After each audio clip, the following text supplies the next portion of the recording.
Got my food, and so here it is. What's up, guys? It's Willie, and to cut to the chase, the final episode of the Amazing Digital Circus has dropped for everyone to see, and likewise, I'll be making my review and share my final thoughts on it by the end. But for today's video, I'm going to be structuring it a bit differently, since you all know that this episode had an early theatrical release, which I did happen to get that viewing experience from the theaters. Plus, there was also the notorious scandal involving the leak situation that happened prior to everything. So in this essence, I want to make a brief overview of my timeline with all of what I elucidated before getting to the formal review, because there is stuff that I want to share my own personal thoughts on them as a necessity that's connected to the finale. So around late April, my theater would finally be able to approve the screening of the final episode, and with an open schedule, I knew the opportunity couldn't be missed out. But as someone like myself who doesn't really often go to theaters, this was quite the essential that would help fulfill my deep immersion with this series as for someone who's been a fan of it for less than a year. But then that takes us to the middle of May, and this is where we get to the unfortunate part where the infamous leaks would take place. Now, during the time that these leaks would supposedly be posted, I was just sitting in front of my television watching the Survivor 50 finale. What just happened? Literally, Jeff, screw off. And in between the commercials, that's when I discovered that there were leaks floating around. Now, to clear things up, I did not know the actual details of what the leaks were. Like, I was more aware of it in a more general base just from the news of it alone. And thus, because of the leak situation, I had to be a lot more cautious on social media, like having to view the Digital Circus's name, and even having to abandon my TikTok just because it felt like the most susceptible platform that you could easily spot a leak clip and spoil everything for yourself. And while it's not my place to say, I do really feel the sympathy for those who would unfortunately happen to find themselves spoiled on the intricacies of the movies because of the spoiled leak that spread around the media. And just from my own perspective of this, obviously it's just not cool. Like, Glitch has already established that you could have an in-advance experience watching the finale in theaters, and people have willfully pre-booked their tickets just to have this exhilarating viewing experience. And by this act, you just essentially tarnish all the hype for those who wanted them to immerse in a cinematic experience of it. And it just reveals a lot that the leakers just had a very impractical headspace in this spot, and it's their failure to recognize how insensitive this choice was to essentially ruin a good chunk of the fan base's suspense and enjoyment for the movie. And you know what really stings is more is how Gooseworks responded to the discovery of the leaks, and just from a response alone was easily susceptible to people misconstruing it in the wrong way, as if she doesn't give a crap. But for me, it's just that it feels like Gooseworks is expressing defeat at this point, as it's become clear that this series has kind of drained her out due to a lot of shenanigans that happened in this fandom. And it's unfortunate that some people in this community are just not willing to make things more neutral for the sake of reducing the toxicity in this fandom, but instead this fandom unfortunately introduced a lot of lines being crossed and just a hit or miss tone that may be a major factor into Gooseworks' souring response to the leak situation. I don't want to get too overblown by talking about this, but I want to keep this in here to acknowledge the bad precedent that this sets. And in general, it also has a really bad way of reflecting on you as a human being that reveals a lot of your impulsiveness with your decision making that makes you less trusted moving forward. And not only that, but you make a big enemy out of yourself with a very big community like this. So while realistically this is not going to change much in the future, from my own lens, never do something like this ever. And it looks like comeuppance is getting back to them big time. But here I can thank the graces of God on allowing me not to be spoiled on anything prior to my watch of it in theaters. Now we can move along into the theater experience, which is pretty immersive, and boy, with how popular this show was, my theater was just as equally as packed with so many huge fans, and overall the audience that I was with was pretty jovial. Like, we were having such a blast with this, and I'm just having the exhilarating time of my viewing experience, snacking on my movie snacks as I watched the film, which if you're curious to know, here it is. Yeah, that's one big meal, and I will admit, when the movie ended, I was not even halfway done with my popcorn, which again, I guess that's on me for overestimating the size of it. But really, that is all stems from how captivating this film was as a whole. And I think that's enough said with this life story. We can now get into the formal review, which, like how I'm gonna format it, I'm gonna discuss my thoughts and opinions on them from what I like and didn't like, and give my final thoughts of it at the end, which I'll also be mixing in the viewing experience too in this review, because there's a lot more immersive specialty to it too, so I'll endorse on that. So episode 9 starts off with where we left off, with the circus in its diminished state, and Jack seems to not be able to get a control of himself anymore, just completely lashes out at everyone and just self-isolates himself like he always will. Meanwhile, while the rest of the cast, under the guide of Kinger, use the opportunity to practice their conjuring skills so they can replenish the damage that was done around the circus. And we did get a nice moment between Kinger and Pomni when the latter struggled. But sometime later, we have this mellow exchange between Pomni and Jax, with the latter trying to reach out for her but then being apprehensive at the end. And sadly, that does pay dividends to what ends up being the situations that I feared the most from the show, him abstracting, which was just so sombering, especially from a Jax fan like myself. But we did get signs of that happening throughout the past couple episodes, and while I thought they were just a red herring because surely the obvious wasn't happening, all that thought ended up being all misjudged on my end. But by that means, within the scope of the situation alone, Jax felt like his world was near his end and chose to make the unfortunate decision to abstract in the process, and in doing so, he begins to roam around the circus with everyone watching afar. And interestingly, they all have a really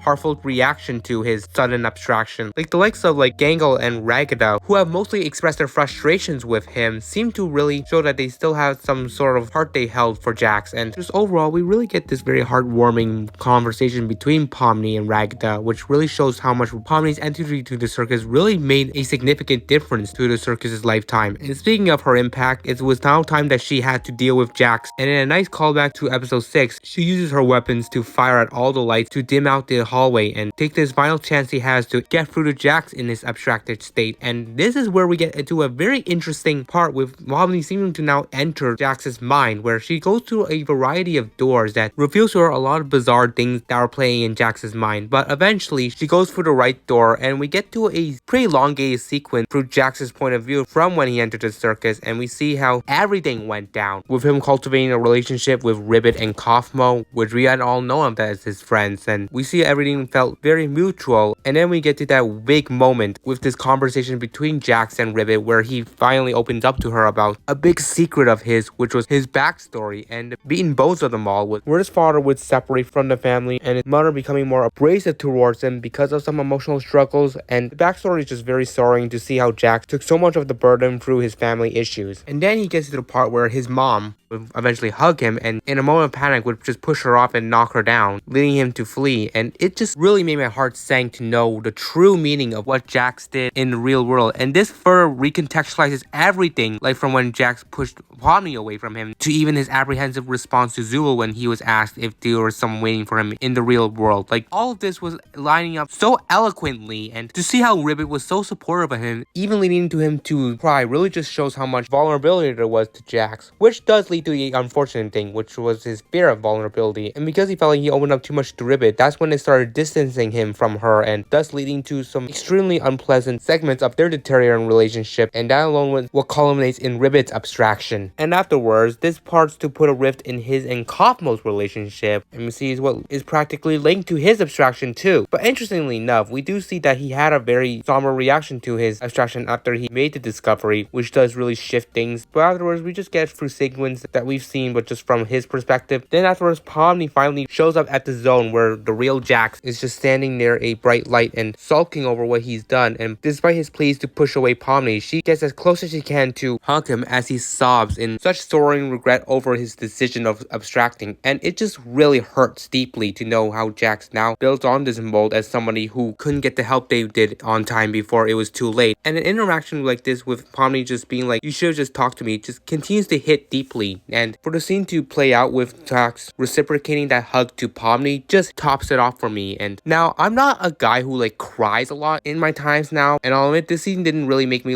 sob or anything, but I did really feel the overwhelming emotion just by all of this. But as Pomni continues to grip onto Jax, there is a sudden bright blast that's happening around him, which then we see everyone else pull Pomni away from Jax and up to help her out with the situation. And to make it a little more innovative, they create a giant tent that they can accommodate for Jax specifically, so he can have sort of dim setting to stay in, as it's been elucidated that the darkness helps keep calm the abstracted folks. And what makes it interesting for them specifically is that they didn't even choose to put him in the cellar. They decided to place Jax in a tent because it felt like he had a huge significant impact during his time in the circus that made them feel like he deserves more of a special homage than the others. But then we get to probably the biggest twist of them all. Kane is alive! And everyone in my audience just gasped, and so did I. die. And now the back third of the episode is spent on what really happened to Kane after his deletion, and it turns out he was actually sent to the void, which felt like a metaphorical way to demonstrate how discipline and punishment functions, as this is kind of like a situation of Kane putting in timeout as a consequence for his malicious acts. And we see him using this timeout to actually reevaluate himself and slowly recognize that he has probably been a bit too hung up with himself, that controlling all the humans was just never optimal to give him a proper appeal. And this is furthermore showed from a flashback that reminisces to the beginning scene that we saw in episode 8, this time through a visual of Kane's angle and seeing that he actively broke through the walls and gained control of the entire circus. And we're also shown that he knows of the humans' real names and he had the power to register their spot to admit into the circus, which we saw an example of that with the first human that entered the circus. Hello, Scratch. But yeah, back to the present, Kane finally realizes the wrongdoings of his action and gracefully removes the source material that he had ingrained in himself to exploit a lot of the control over the circus. So now abandoning that piece, it has allowed him to be free of it and a lot more dynamic. So he makes his return back to the circus, and we do get a really heartfelt exchange between him and the moon, with even seeing the moon just interact with him in a way that wasn't even programmed to tell him, that shows what an immense change he has started to make now that he had removed that program chip. So now it was time for him to meet up with the humans again. And the first thing he does is fix Pomni's glitchy state, which at least was a decent enough touch to signal to humans that they were not alone. And then he comes out of hiding and reveals himself, which everyone is apprehensive at first, but he does open up that he finally understands that he shouldn't be wrapping up the humans too much around his finger, and gives an offering for them to start having more control of the circus, to at least give them some sort of appeasement. And they do gracefully accept Kane's offer and welcomes him back in. And I feel like this is another scene that really hit me deeply. Like Jax, it really shows that they seem to really have a heart for Kane as well. It's just they were obviously frustrated with a lot of his antics that put them through the hell that they were in. And to really make things up for the group, he finally gives them a presentation of some critical information that he has been continuously gatekeeping from the humans for a long time. And that is that the ones in the circus turned out to be digital copies of the minds from the ones in real life, obviously from the headset that they put on. And that alone is such a fascinating revelation to all of this, and it finally gives us enough emphasis on the state of the real life folks. And the concept alone is pretty unique, as it really turns out that the humans weren't really trapped in the circus. The power of those said headsets were systems that were able to virtually copy the minds of the user to create a version of them within the digital world. And further add on to the appeasement, we learn all of their real names and their lives in the outer world. So now, after that really amazing segment, we get a final montage of Kane and the humans happily enjoying their time in the circus, hence even expanding it as we see, which is probably a strong residue of Kane's allowance for the humans' control of the place. And this final shot of a round table of them eating a meal together was just such a great homage to the ending of the pilot, when we had started off with Pomni just struggling to comprehend the reality. Now she really feels immersed within the world she lives in, and this was all a heartwarming way to conclude series here. Then credits roll by, and let's just say something Zubul did desire to have back in episode 6 finally came to fruition, and me and the audience had such a hysterical reaction to it. But that's not all, as we get a post-credit scene, as I was also not shutting up that there had to have been one, and boy was I correct, but for a reason that I was not expecting, in that the real life versions of the cast coincidentally meeting at the same bus stop together. And this shot I think is forever going to be a very iconic one in context of the whole show. Like, to each other they may be strangers, but in a digital world they were all in it together as friends.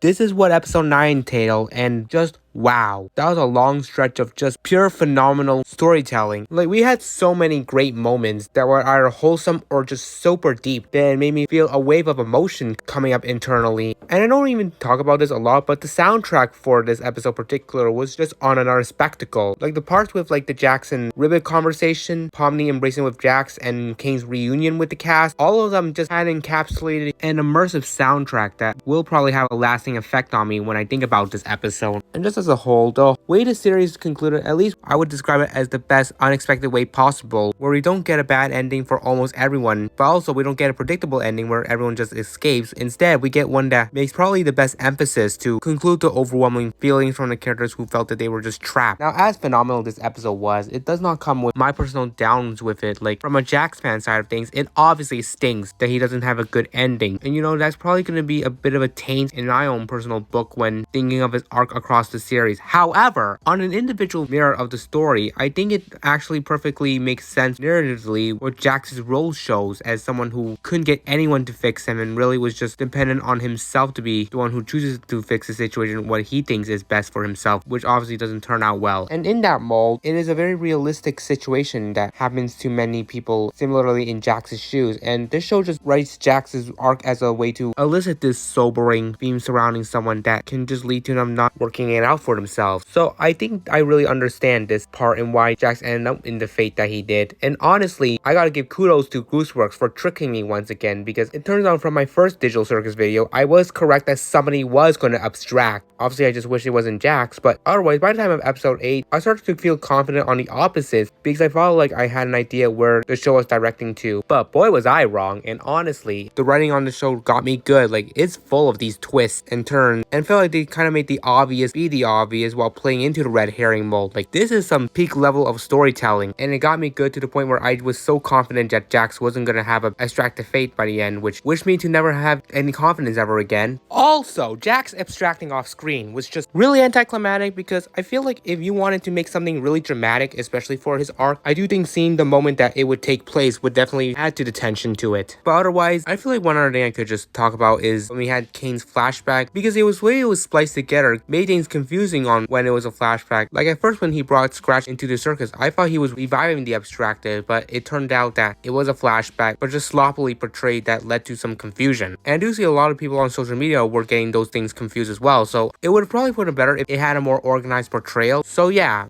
Otherwise, Kane is back, and honestly, it is such a refreshing feeling since while in my video, I do stand by that his fate was deserved. I obviously did feel the pity for him because it felt like there was no fixing him, and I thought he was what Jack would end up being, someone who couldn't be fixed. But this episode just pulled a crazy 180 to make it so that Kane was someone who was fixable. And honestly, I do think his motivation to change it was now finally what helps evaluate himself, especially from the points of his flaws I made in that video. Anyways, enjoyed everything from this, and it's hard to really say goodbye to this series, despite myself not being an OG fan. It's the attachment that I had deeply with the series, just through everything about it, is the amazing thing it serves. And one last time, give all these props to Glitch and Gooseworks for the working on the show, and personally getting me attached to indie animations, as now I've been consistently following up within its genre. But this is my brief thank you letter for the makers and everyone involved to contribute to a masterpiece like this. So to the amazing Digital Circus, farewell to you, and hope you can accumulate more fans down the road who would eventually encounter your show. Meanwhile, for me, Glitch has so much more shows to offer, and now that Gameverse has started, I think it might be in the running to match up with the strengths of this show. We'll see. So much stuff went down that led to the culmination of this huge masterpiece, and I hold a lot of it dearly to me. Even if things didn't go the way I like, I still like other things that this show offered to the table that completely blew it out of the water. And this video essentially being kind of like the love letter for my immersive experience with this franchise. It sucks that we're gonna have to say goodbye to this, but Glitch doesn't come without more media. Let me know in the comments what you guys thought about the amazing Digital Circus finale. Likewise, I'm wrapping things up here for today. I appreciate you guys tuning in. Gonna sign off, and we'll see you all in the next video.